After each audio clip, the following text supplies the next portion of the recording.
Thanks for tuning into the Hidden Tracks podcast. You can find us wherever you find podcasts or listen to music. When you have an opportunity, please give us a 5-star review, write a little note, tell us how we're doing. We really appreciate it. It helps us keep this thing going. If you want to reach out to us, you can find us at Facebook at Hidden Tracks. Instagram is at HiddenTracks99, and if you'd like to send in submissions or talk to us or give us any feedback about what we're doing, our email is myhiddentracks99@gmail.com. Thank you so much again for tuning in, and I hope you enjoy the show.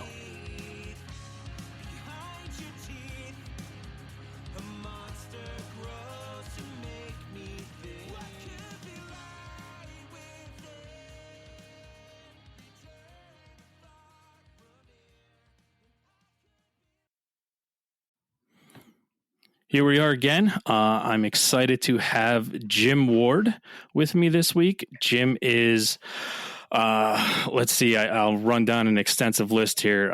Lead singer, guitarist of Sparta, has his solo stuff. He's a co-founder of the band At the Drive-In. He did another band called SLEEPERCAR. He has a new album coming out, solo album called Jim Ward. That's called DAGGERS. That will be coming out June 11th. I hope I still have that correct, and it is still planning to come out on June 11th. But he also is a co-owner of a cafe. He has done film scores. So my first question is going to be, when do you fucking sleep, Jim? A lot, actually. Yeah. I believe strongly in 8 hours of sleep. I believe strongly in investing in good sleeping apparatuses. I'm a total fan of like good mattresses and good sheets and weighted blankets. You know, I sleep good, man. I sleep good. Good. And you host Friday Beers Instagram live show. So again, like you do so much. So good for you to get those 8 hours of sleep. I can't say that I do that myself. So I think also I'm surrounded by people that are part of all of this, and then my name gets attached to it, which is pretty unfair a lot of the times. But there's kind of a big group of people behind me that make all this stuff happen as well. So it is not just me, even though my name's on it a lot. But you know, all for the same goal, which is making stuff. That's all we're trying to do. That's awesome. Well, I'm a huge fan of your artistry. I've had the opportunity to see you many times in many different ways. First time I got to see you was in one of your first bands At the Drive-In, opening for the Get Up Kids in New York City, the Bowery Ballroom. It was the first time I ever heard of At the Drive-In. I got to see it, and it was fucking mind-blowing. What a great tour that was. And then I got to see you when you formed Sparta. And I want to touch on that real quick because I was supposed to see you last year at the Mercury Lounge in July, and that got canceled. But you were pretty busy in the fact that you put out an album with Sparta during the pandemic, and you started to create a solo album during the pandemic. So you didn't let anything go to waste during that time. So, I mean, one of the things about being a musician during the last 18 months has been sort of a lot of things that you put off. You sort of had time to do all of a sudden. So I had been talking with Tucker and Ben about doing something at some point. And we got to the point where everything on the Sparta books was done. Just totally canceled. And we knew that this was going to be a long situation. And obviously being in a rock band is not the most important thing in the world during something like that. And then with the cafe, we had to shut down basically to the point of like a skeleton crew, which freed me up actually for a lot of free time. And I was at home, with my family and learning to make pizzas, and trying to not be like a total consumer of things. Like try not to just order a bunch of stuff. Like we tried to really buckle down and figure out how to be good citizens in a time of chaos. So like we made sure and volunteered and gave blood. But I was still kind of filled with anxiety and fear. And so I started in August, I sort of hit my limit and just knew that I needed to sort of make stuff, just be creative to kind of get my head together. And incredibly quickly made a record sort of by accident. So just kind of called Tucker and was like, hey, I'm writing these riffs. Do you want to just do drum demo stuff for me? And he's like, yeah, man, I got nothing going on. Like, he just had a baby. So he's like, just chilling at home with the baby. And I would basically send him a song in the morning, and he would send me a demo at the end of the night. And when we got them all sort of figured out after a couple of weeks, he just went to a studio by himself, recorded all the drums in 8 hours, sent me the files, and then, I finished up my parts and like guitar wise, and then Ben did his bass over a couple of weeks. And then I sang on them, and that was it. I was never in a room with anybody. Wow. Even for mixing. I like how you said by accident. I mean, how do you just create an album by accident? Because I just wanted to make riffs. Like at the end of the day, I'm a riff writer. I'm not even like, I wouldn't consider myself a singer songwriter. I wouldn't consider myself like a front man by any means. Like, that's not where my 100% of my heart is. Like, for me, through and through, I'm just like a rhythm guitar player that writes riffs. That's where I'm kind of happiest. So I just wanted to go somewhere emotionally and mentally where I was happy, because all this other stuff was really stressing me out. The world seemed as crazy as it ever has in my life. And I wanted to just be happy. So I just wrote riffs, and then, I would write them at night. That's when I write. And in the morning I would sort of sit down and finish the song, because I think my brain kind of figured out parts while I was sleeping. And then I would send them off. And then, I just thought, well, I'll just write some songs and put them on the shelf and have Tucker help me flush out kind of ideas, just to do something creative. But I'd say within like 2 or 3 songs, we were like, oh shit, these are jams. Like, let's keep going, Wow. That's awesome that it lent itself to just very quickly come together and give you something to look forward to, I guess, during all that crazy shit we were all going through. Yeah, and oddly enough, like, a lot of my writing tends to be pretty melancholy and dark, especially lyrically. And this is like the most hopeful shit I've ever written. And I really think it's just because that's what I needed. So a lot of these songs are really just talking to myself and sort of reminding myself that, all right, if you want to, like Paper Fish is a song that 100%, I'm just telling myself, reassuring myself that I want to die a good man. Like, I want to keep working towards being a better person. Like anyone, I'm flawed, and I want to make a conscious effort to be better today than I was yesterday. And if you have a shitty day, like, the next day you could do better. So I think part of it is just reassuring yourself that that this is going to end at some point, and we don't know what the world will look like, but it will not be this bad, right? And the other thing is, when it is whatever it's going to become, let's come out of it mentally healthy. Because for me, that's a huge thing that I have to work on. Like, I have to work on mental health. So these are the times that are really trying, and they'll fucking break you if you let them. So I have to consciously think about doing it better for myself.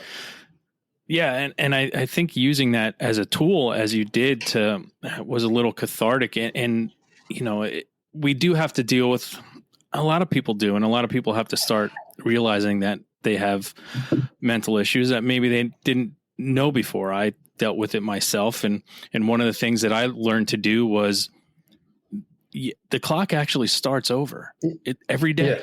Every day that clock starts over. So you can, whatever bad happened yet, it's gone. You can't do anything to change that. All you can do is change what's coming in front of you. I had this epiphany the other day that every single day is New Year's Day. Every single day.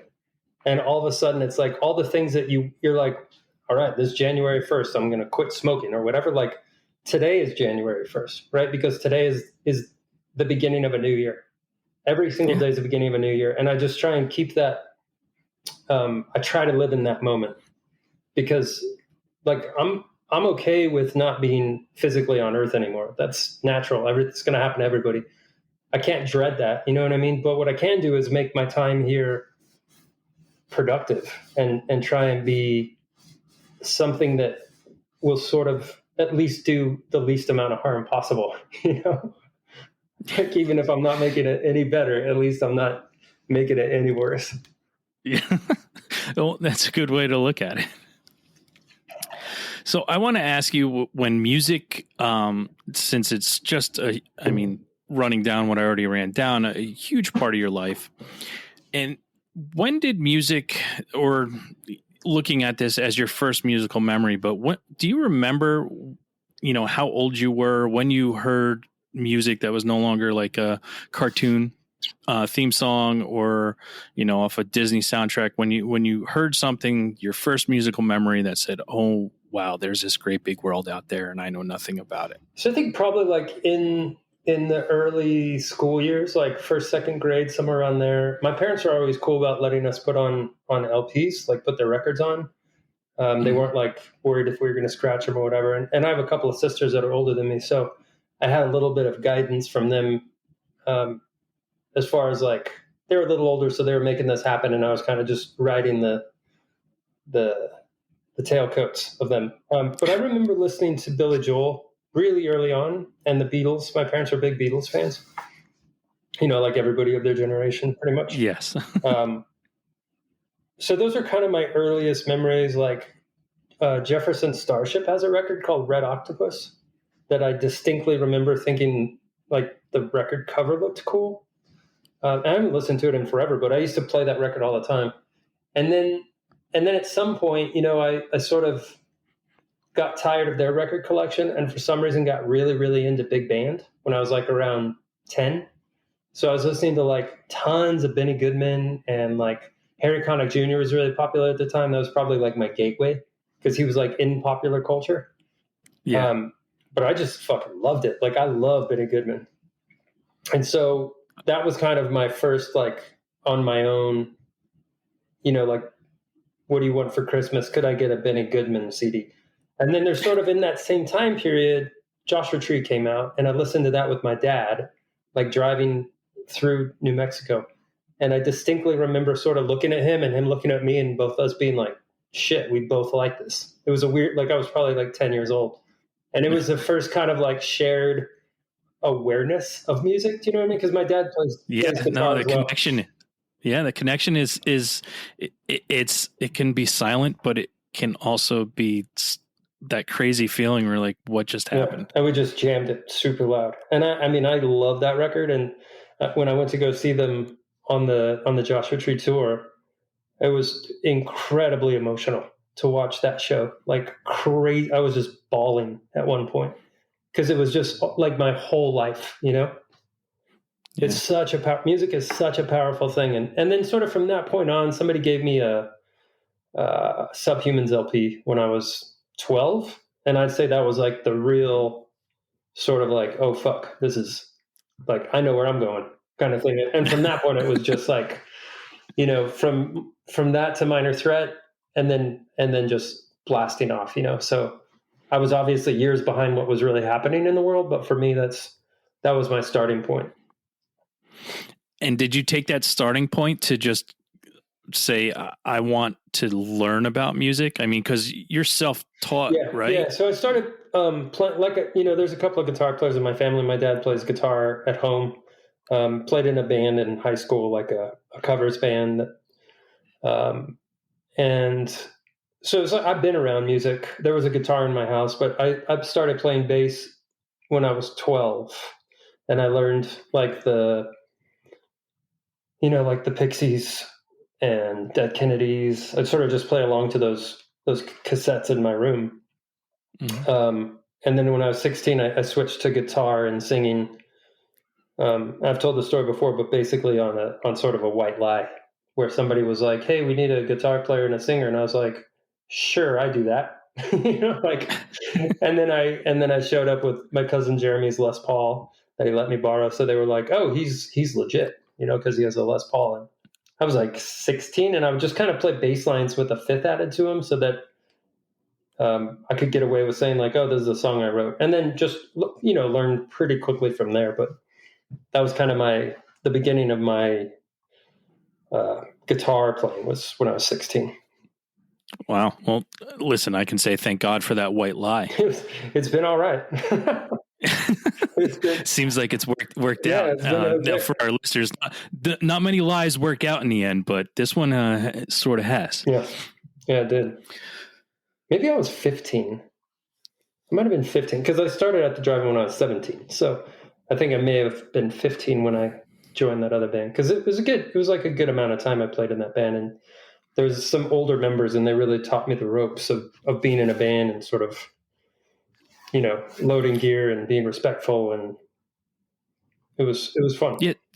So I mean, in that short period of time to go on to start another band that became what it became, I mean, that was a short period of time to, basically grease those chops and get to a real working band, right? Yeah. So, I mean, pretty quickly that the band that I had in high school was like, we worked hard. We practiced all the time, and we played tons and tons and tons of shows. And I wrote tons of songs, and that's just where it went. But they didn't want to tour.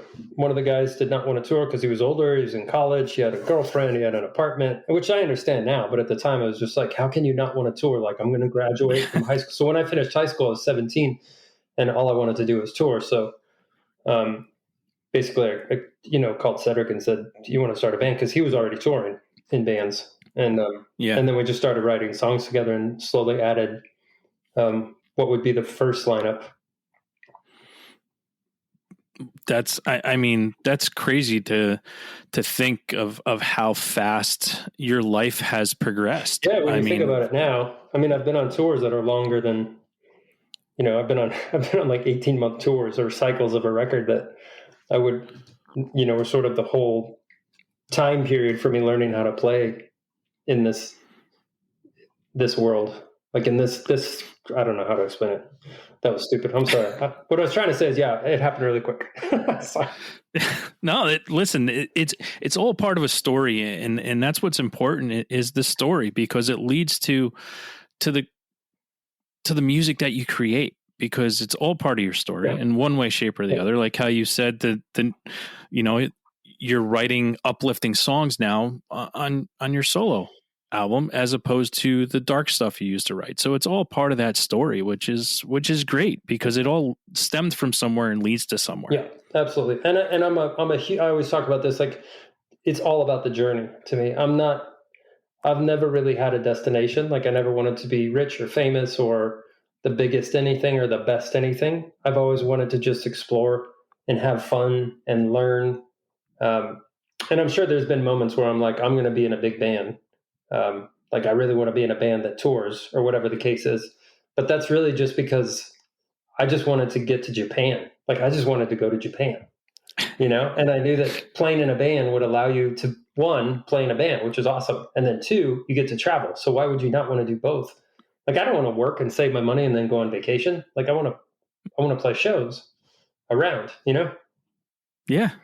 It's a great way to experience things, and it's a great way to meet new people and see new places, and places you probably never thought you would see. Oh man, in this round of press, because it's a solo record, and so it's a little more like my whole life instead of just one specific band or whatever. I've been able to answer these questions or talk to people about stuff that I really haven't done in a long time. And somebody said, like, what's your best memory? Like, what's your best memory of playing a show? Which is crazy, because I've played thousands and thousands of shows. And when I thought about it, my favorite memories are like the first times, like the first London show, the first Japan, and none of those equate to success. Like, none of them were like to huge crowds. That's not the thing that sticks out in my mind as my favorite or my most memorable shows. The ones to me are like the first time we were all walking through Tokyo. Like, that is mind blowing to me, that this kid from El Paso, or a bunch of kids from El Paso, were walking around Tokyo because somebody paid them to be there to play music. Like, how weird is that? I still am blown away by that. It's not lost on me, I guess is my point. Well, because you lived for the moment, not for anything that you got from the moment. It was the moment itself is what meant so much to you. Well, it'd be so disappointing if your whole life was built on getting somewhere and you got hit by a bus before you got there. Like, it really would be like that last split second before the bus hit you.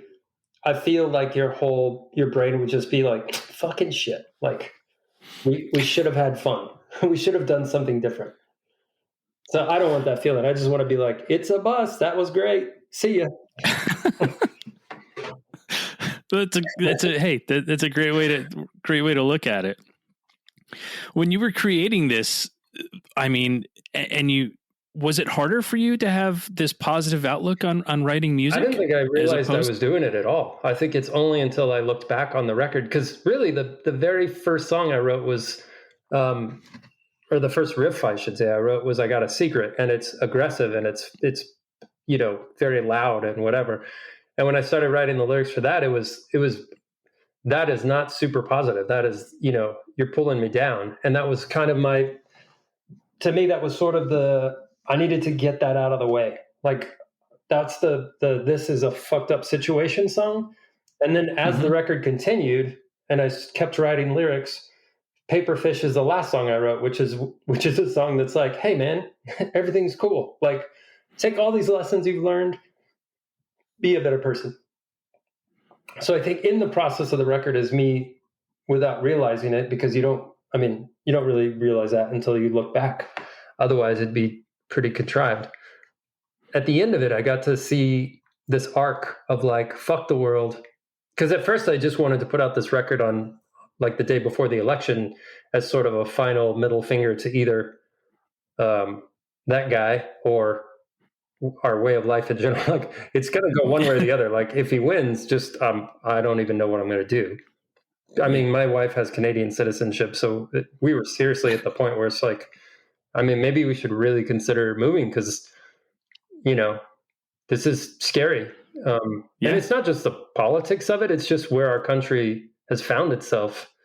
And I know there's something to be said for staying and fighting the good fight, but there's also a part of me that's like, look, if America wants to be this, if the majority wants to do this, then maybe I'll just find somewhere else to live. Like, it's not that big a deal to me. But anyways, it was either that or, fuck you, you're out of here. And gratefully it was the latter, but still there's a lot of work to be done. I'm just a little more fired up now instead of defeated. Well, I think that's the tough attitude for a lot of people. I mean, I had it. I had already in my life. I bled my blood for this country. I am a veteran. I did what I needed to do, and all of what I did, I started to feel at some point like, why the fuck did I even bother? I can't even imagine what that feels like. I really can't. And to just see, and at that same point I needed to start kind of what you did, looking at things and just saying, listen, I can only control what I can see and what's in front of me right now, and that's all I'm going to do. And I need to get rid of the white noise behind me and just change what I can change and live in the moment. And I've been able to successfully do that for quite a while, and live in the moment and live without regrets and do things like that. But I mean, I understand exactly where you're coming from at that time. I mean, I was at that. I was literally sick to my stomach, leading up to that. I was sick. It's just so much. It's so much. And I think the mistake would be if we all take a big relief breath and say like, oh, it's so much better. It's not really that much better. Like, there's a ton of work to do. Like, our system is awful. So it's broken. Yeah, it is broken. 100%. And so I think, but there's things that have changed because of this year. Like, I would never have engaged people like on Instagram or whatever, because I'm not a confrontational person. Usually it takes a lot to get me like mad. But somebody kind of went off on this tangent on my Instagram the other day about immigration, and I normally would just ignore it or whatever, and just like, who cares? It's some idiot. But I thought, I'm a white male of privilege in this country. Like, I need to be upfront confronting these, and not just, it's easier for me to let it go, but instead I'm just going to be like, hold on, I'm not accusing you of being a racist, but I'm certainly going to say you sound like a racist. What you're saying to me sounds fucking shitty. And he's like, it's not. And here's the reasons why. Like, watch this video. So I watched the video. And then I went back and I was like, now I 100% believe you're a racist after watching this video. Like, this is a fucked up way to think about humans, And it turned into this thing. But this is, for me, the first time I've really gotten after people about it, because I think, well, that's the least I can do, because I can play all the benefits and do all that shit, that whatever. But most of that is preaching to the choir. If I don't take it to the streets in a way and get, make that like try and explain to people the best I can without insulting them or whatever. Like, you got to see the way this looks from my perspective, because if we don't, it's just real easy to just let it go, you know, like, oh, don't worry about it, they're an idiot or whatever it is. Like, I think everybody else needs to see you do that too, because maybe it'll give all of us a little bit more courage to stand up to people that are saying fucked up things, and just say, like, that's a shitty thing to say, and let's talk about it. I'm down to talk for sure, always. Like, I will not shy away from a conversation, but I think we all got to do that, or else, I mean, what are we going to do? It's just we're all going to move to blue states and they're all going to move to red. Like, it's a fucking stupid. It's going to be like a weird donut country. I don't know. Yeah, well, I think one of the biggest problems is, I mean, you said conversation. I'm down to have a conversation with anyone about anything at any time.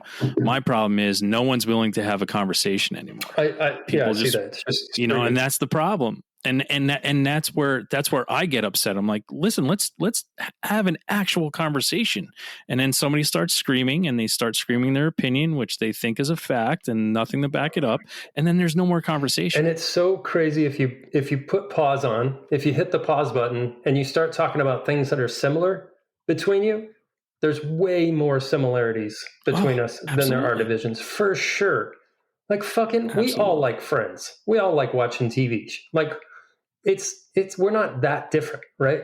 It's just like chill out on the getting so fired up, you know? Yeah. Because you're right, it's not a fact, it's an opinion, and you're allowed your opinion. But either way, yeah, we could talk about that forever. Yeah. We're going to do a whole nother show on that. We'll start our own show and we'll just call it The Conversation. Get people to actually have a conversation. I'll just scream at them.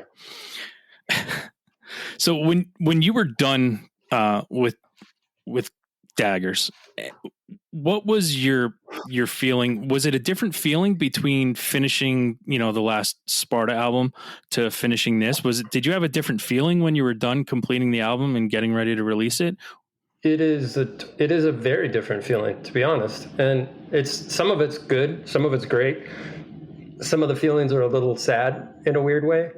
But it's definitely different.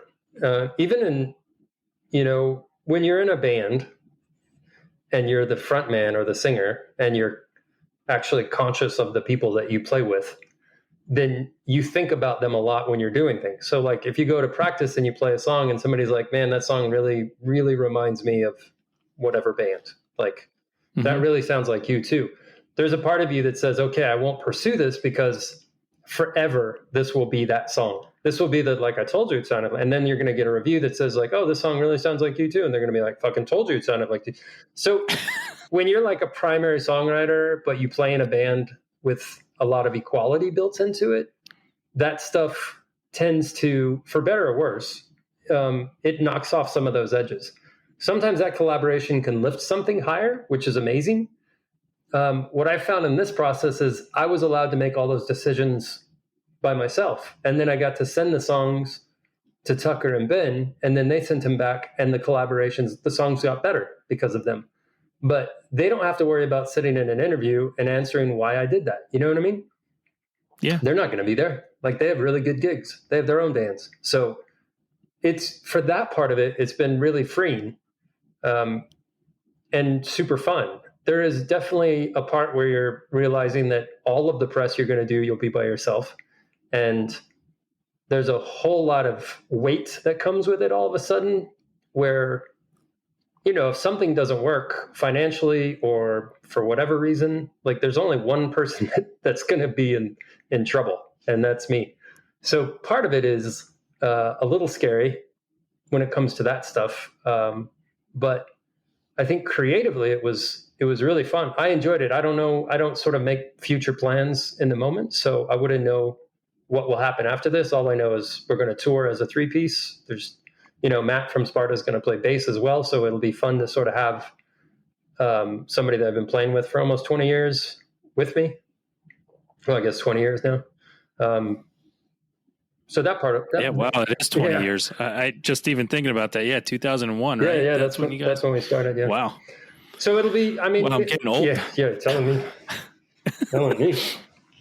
So yeah, I think there's pros and cons to it, but for this experience, when I got the master back and listen, well, actually, when I got the test pressing for the vinyl, it was a pretty powerful moment, like a pretty emotional moment for me. I was by myself in my house listening on I have a good record player setup, and I listened to it, and it was powerful, honestly. Like it's a real feeling of pride and accomplishment and humility as well. Like all the people that helped me make this record, all the people that I've ever played with that got me to this point, all the people that work on this that no one will ever know their names, like the people on my management and publicity and label, all the people that work at the label that I've never even met in person. Like all those people give a shit enough to go to work and work on this record, on these songs. And that is 100% not lost on me. And I have a real appreciation for them. And maybe even more of appreciation because I see it solely through my eyes. Like I wasn't able to bow out at any moment. I never go to SPARTA mixes or masterings or anything like that. Like it's just, I let other guys do that because it's a band and everybody does their thing, So this one, I've been on every single phone call. I've been at every single Zoom thing, you know what I mean? So maybe I just have a different appreciation because I'm at everything. Yeah, well, it's probably because you felt the belief solely in you, which maybe you never felt before being in a band and being a part of all and having all that. You finally got to see, which isn't a bad thing from being in a band, but now you get to see that, wow, people truly believe in what I can do. Yeah. Like just myself. And that's gotta be a huge feeling. I honestly, it's funny. I got a letter in the mail today from a friend, a letter. That's amazing. And it was just, he's like, I said I was going to be writing letters this year. And, even though we still talk on the phone and text and stuff, but I wanted to write a letter. And it was just a really nice letter written to me about me, and like almost brought a little tear to my eye and was like, fuck, like, yeah, I'd be bawling. Why can't we say shit like this to each other and make people feel important, even though we do, as in my group of friends, we do try to tell each other, but it was funny how it meant more. I got a letter randomly in the mail and I was like, shit, now I'm mad at him because he took the time to put that much energy into letting you know that you're important. That's amazing. Yeah. I would be falling like a baby. Yeah.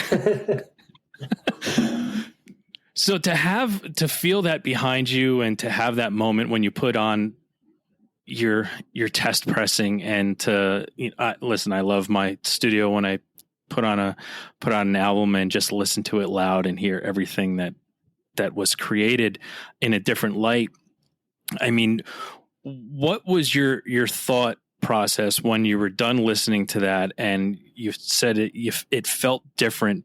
Did you take a deep breath or a sigh of relief that you think you nailed it, or that you didn't let anybody down, or wow, what a crazy wild ride that was, and it's only going to get better from here? I think part of it was a little bit of, I didn't realize how good this fucking thing is. And it's hard for me to say that because I come from El Paso, and in our city, that is not something that you would say openly.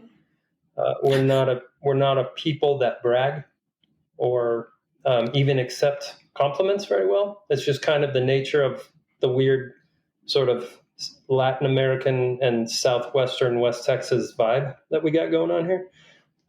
So I say that with a heaviness. Like I don't say that lightly. When I heard it, I was like, God, fuck, I'm really excited about this. I'm really excited to show people. And then I looked, at the release schedule, and I was like, I can talk about this in 6 months. I cannot.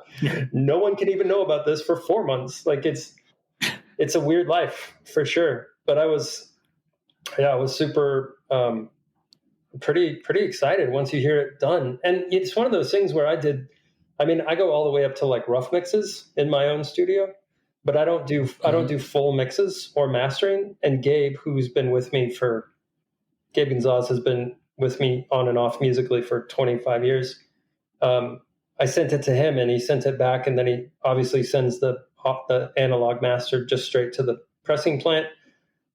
So part of me never really heard it that way.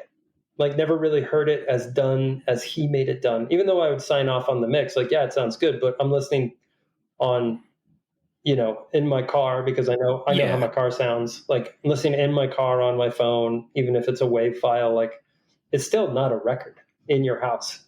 So I think hearing it that way was sort of the first time it just sort of hit me like a ton of bricks. Like this is a real record. And then I got the vinyl yesterday in the mail, like the real finished vinyl, and I put it on Instagram, and I was like, it's real, because it doesn't seem real until you're holding a record. Like, again, this is what floors me, and I'm so continuously grateful that I get to do this.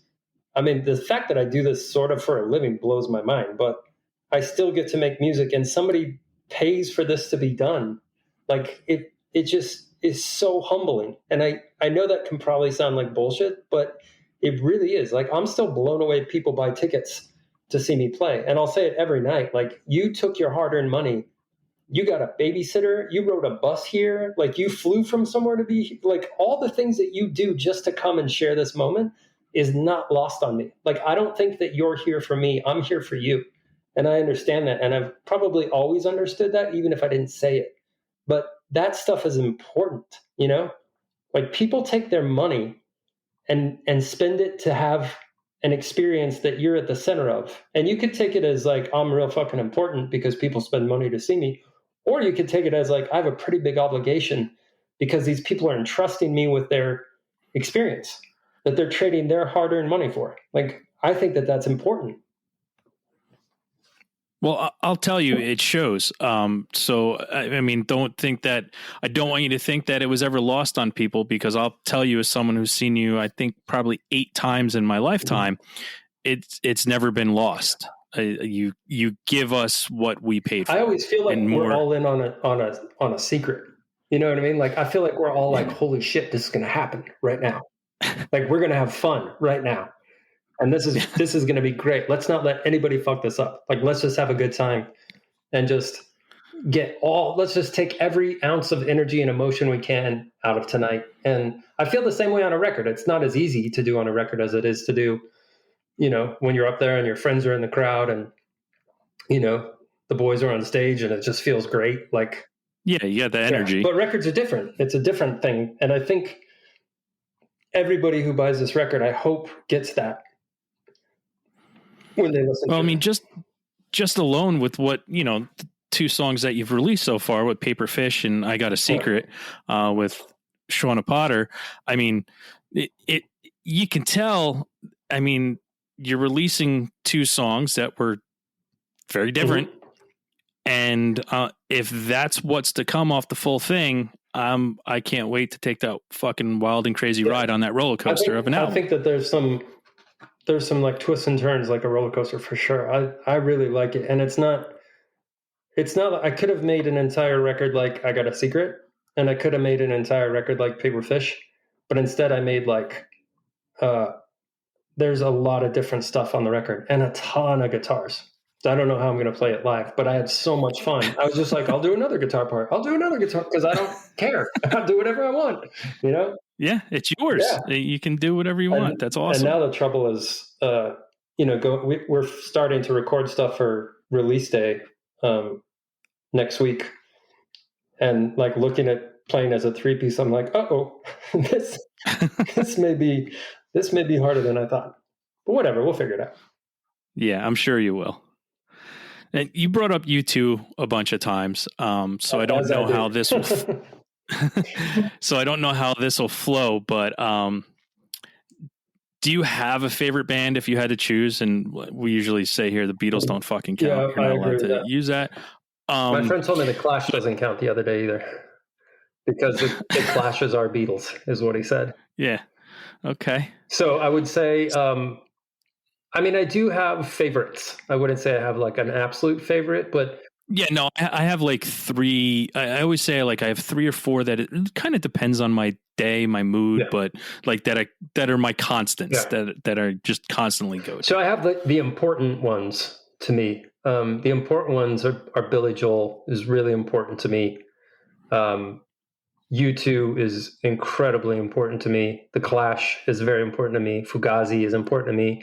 And kind of Jawbreaker rounds off that. That's sort of the 5 bands that probably made me who I am, or at least like were my nurturers, were my nannies, the people that gave me the sort of the songwriting and the ethics and the drive and the sort of humility.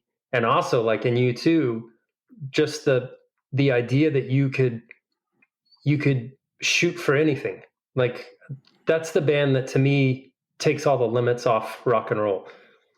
Like when I listen to U2, I know they're like global stadium superstars, and we're not going to be bros, but they've made me believe that anything is possible. And I know that sounds cheesy probably to people, but it's important to have musically. And that happened to me when I saw him. I was 15 and I saw him on the Zoo TV tour, and I was probably 15 feet away from the extension stage. I ran over and I stood there when they went out on the little extension stage, and I looked up and I was like, I want to do that. Like, I had just been in punk bands before that, but when I saw that, I thought, this is a whole new level of unrealness to me.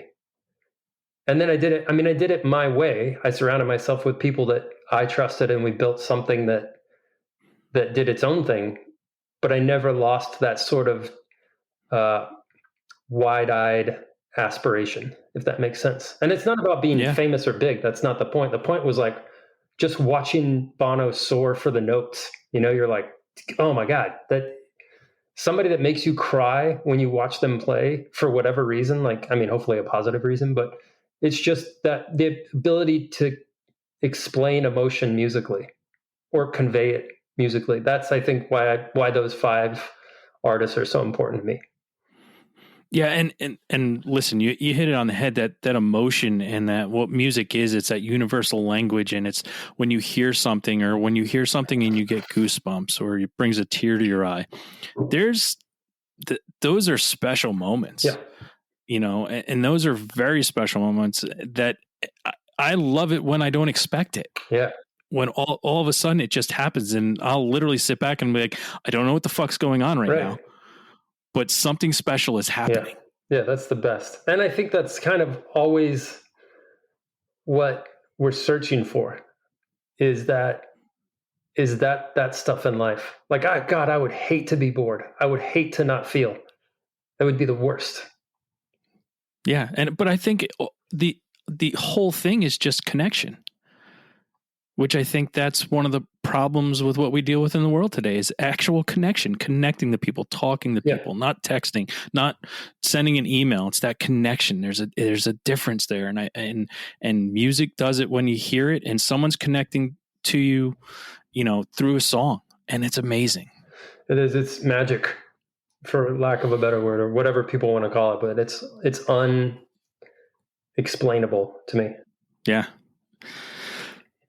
So I'm going to ask you another question that, everybody has to answer, and we understand we're older now, so we've owned pretty much everything we listen to at this time in life. But is there something that's someone would be really surprised musically that you listen to, that you get a lot of enjoyment out of?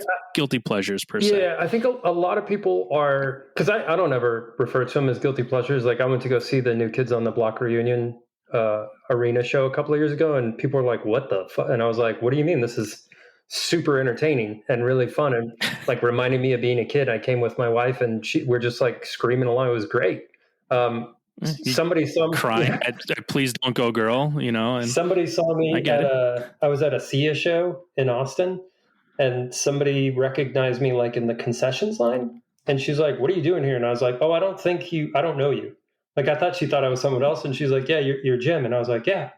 She's like, what are you doing here? And I was like, I'm watching Sia. What do you think I'm doing? Like, why is that so weird that I like Sia? It's an amazing show. At that point, why are you asking me? Yeah. If you think it's wrong for me to be here, why the fuck are you here? No, I don't think she even thought it was wrong. I think she was just confused. Like, it just wasn't registering. Like, you live in this little bubble in my mind. And I'm like, oh yeah, but that bubble goes everywhere. You just didn't know that. Like, here's a new secret. We actually connect on a bunch of levels, not just this one. And she was cool. Like, she was like, that's awesome. We like took a picture together, and she's like, this is weird. And I'm like, it's not as weird as you think. And I think like Taylor Swift's like, I'm a huge Taylor Swift fan. I like music, you know, so it's rare that I put, you know, I like music, and I can sort of always find something in it that I find inspiring. But I would say it's usually like the sort of very polished pop stuff that people are surprised.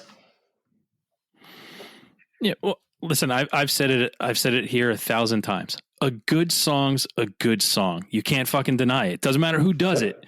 If it's a good song, you got to kind of pony up and say, no, you're right. It's a good song. Doesn't matter who did it. Doesn't matter if it's Bieber, BTS, or anybody. It's a good fucking song. Let's enjoy it and move on. Have you seen like punk rock guys cover pop songs? Yes. The punk goes pop stuff. And like, or like on an acoustic at a solo show, and you're like, man, this is the best song I've ever heard. And it's like, oh, it's Miley Cyrus. And you're like, whoa, okay. It's a good song. Well, she still has one of the greatest songs of all time in Wrecking Ball. I was going to say Dustin. I want to say his last name right, Kenzro, right? I only know him as Dustin. It's funny that none of us call each other by our last name. So then I'm on a podcast. I'm like, I actually don't know that guy's last name. I've known him for 20 years. You know what I mean? But yeah, Dustin, you can see a version of him doing Wrecking Ball that's phenomenal. Yeah. And if I'm wrong about that, just cut it out.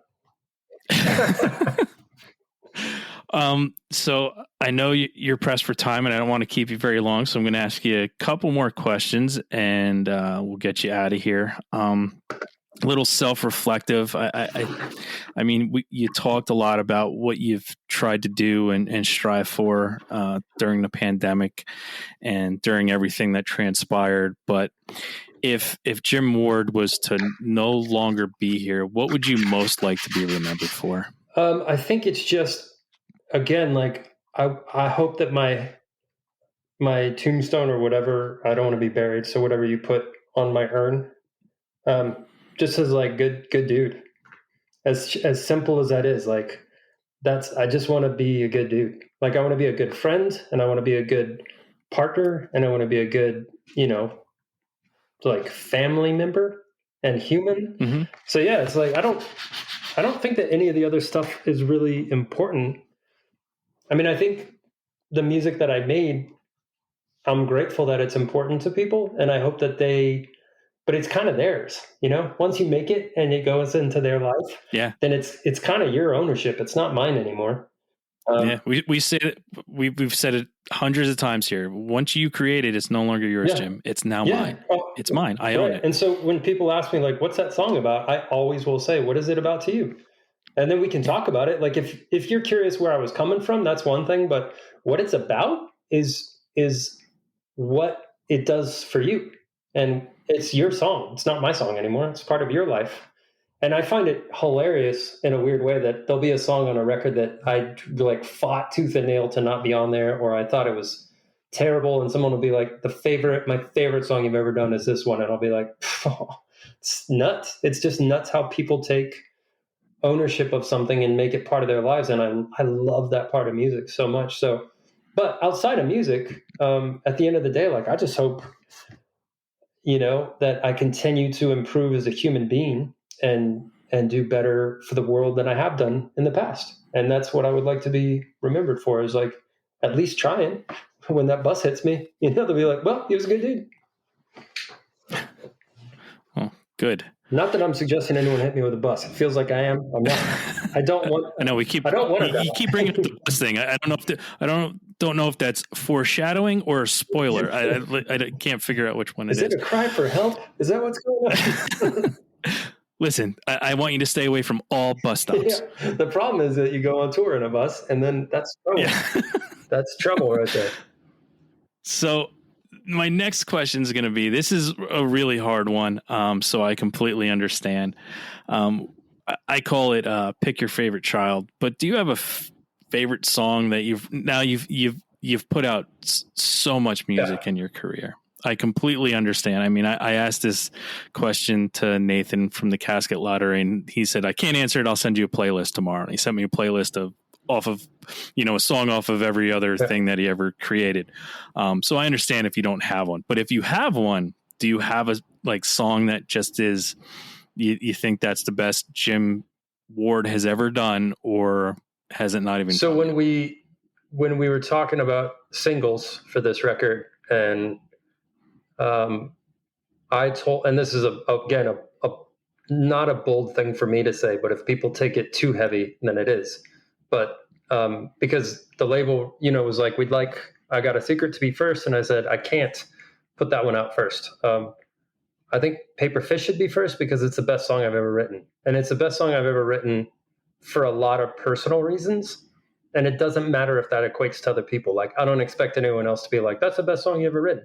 But when people ask me about that song, I will tell them all that currently is the best song that I've ever written.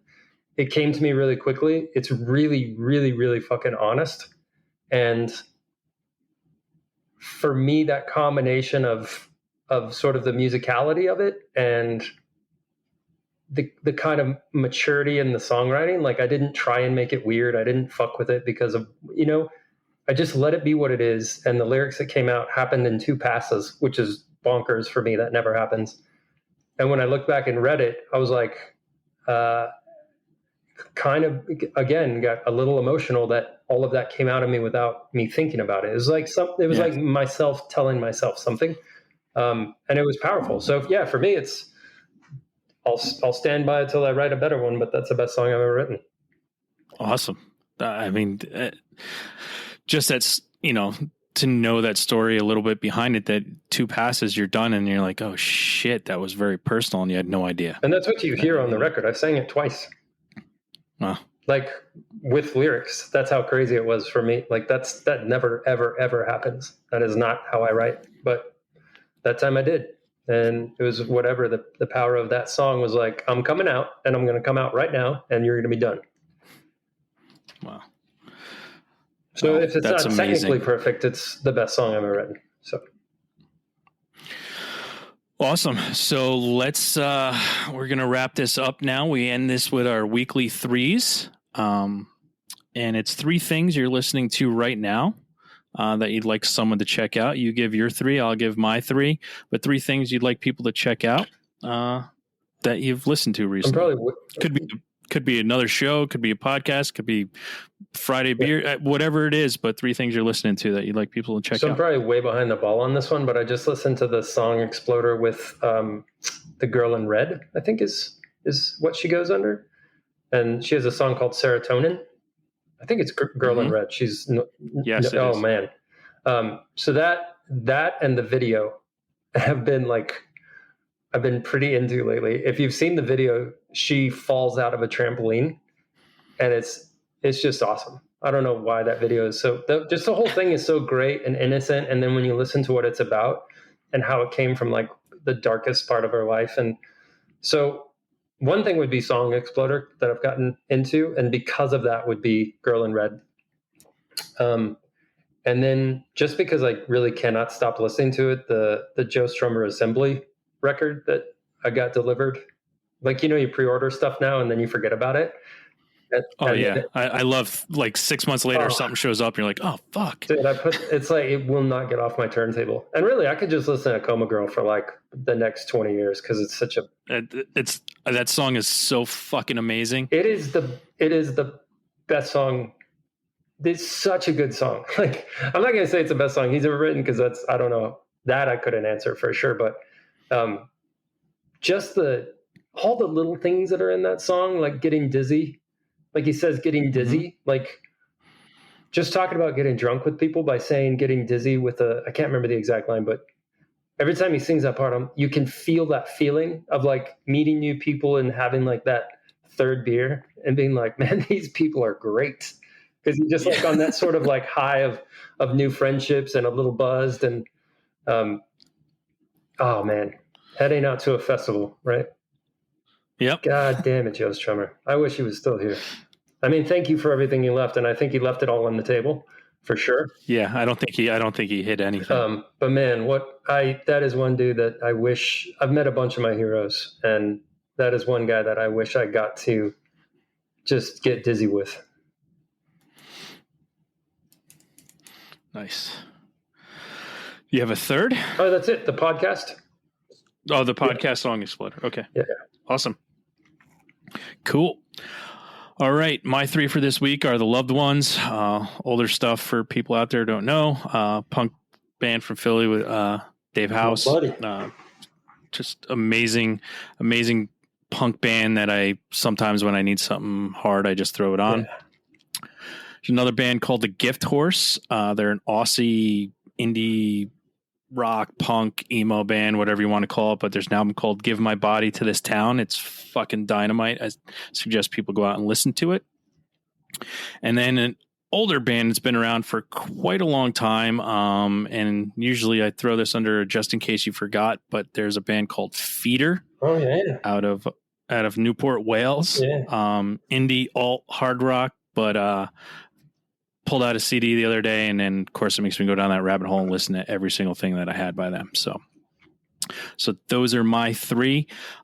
Jim, I want to thank you so much for being here this week. I'd also like to give you this opportunity right now to tell all of our listeners and all of your fans how to find everything you're doing, how to pre-order a copy of Daggers, all that kind of stuff. So the easiest way is to just go to jimwardofficial.com. Not a very exciting website name, but that's it. And then everything after that, like Twitter, Instagram, all that stuff is all Jim Ward Official, which, again, sounds like I'm an accounting firm, but it's really rock and roll, I promise.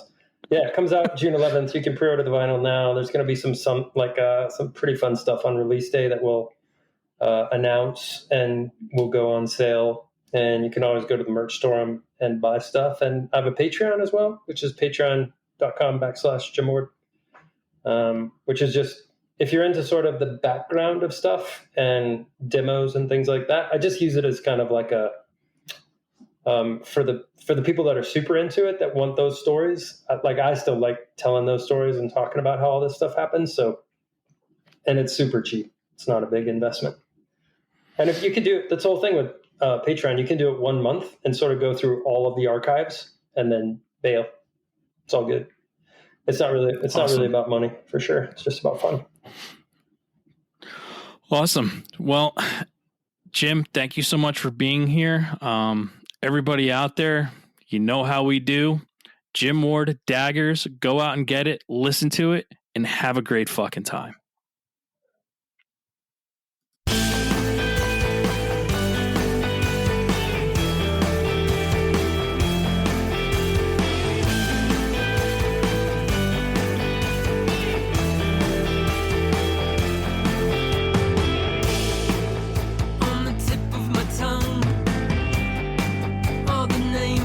Forgotten, but as the day is long,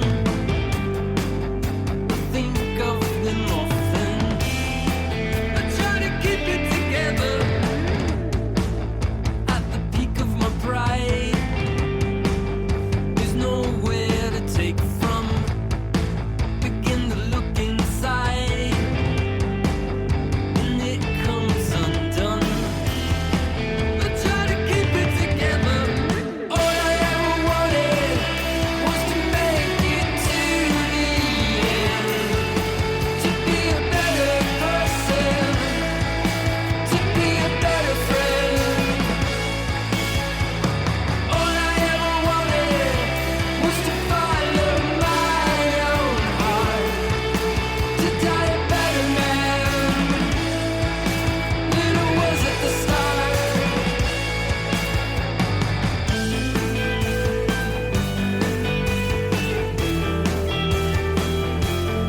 Thanks again for tuning into the Hidden Tracks podcast. We hope you enjoyed this week's show. Don't forget to follow us on Instagram at HiddenTracks99. Also, send all your submissions myhiddentracks99@gmail.com. Tune in next week. You may find your new favorite band, and don't forget to go out and have a great fucking time.